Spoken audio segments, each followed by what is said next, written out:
Welcome to another question and answer. Amy's got the questions, I've got the answers, so let's get started. If I'm still getting periods, how can I have menopausal symptoms? So there are times in your menstrual cycle where your estrogen levels are really low or your progesterone levels fall off really suddenly, and it's that sudden withdrawal of hormone that causes those perimenopausal symptoms.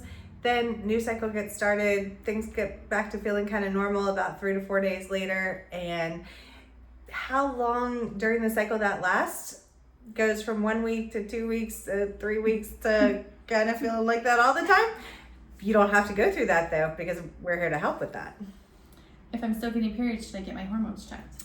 So I get this question a lot. It is not the most helpful way to evaluate for perimenopausal symptoms. And usually we'll talk about what time of the month should you get it done? Is there value in getting it done? But a lot of times, honestly, just starting therapy and seeing if you feel better is better than wasting your money on labs if you're still getting periods. If I'm not getting periods, should I get my hormones checked? So kind of similar answer. If you're menopausal age and not getting periods for 12 months and having menopausal symptoms, then we might as well just start your own treatment. Your hormones are all going to be low. If you are not menopausal age, having symptoms and your periods are wacky, sometimes doing a medical workup like checking your thyroid levels are really important, because not everything that looks like perimenopause is. Some of it is aberrations in other medical conditions in the body. Why am I crying all the time?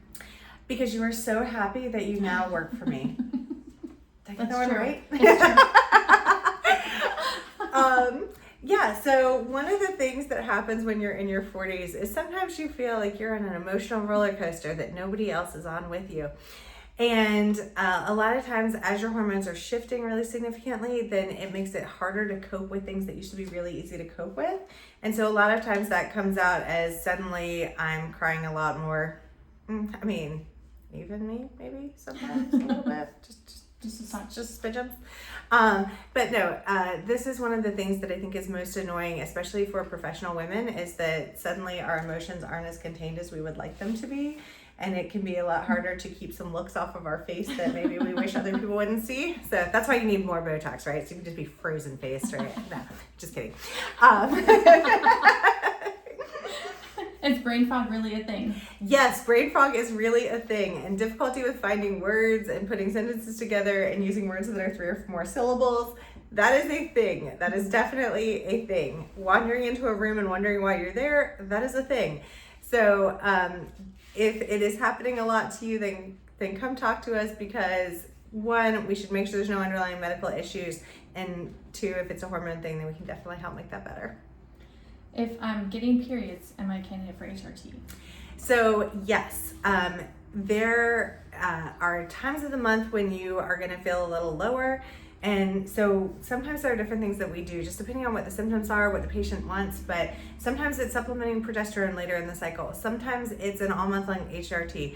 Sometimes it's just a little testosterone boost to put the spark back in the bedroom. It just depends on what people need. That's all I got.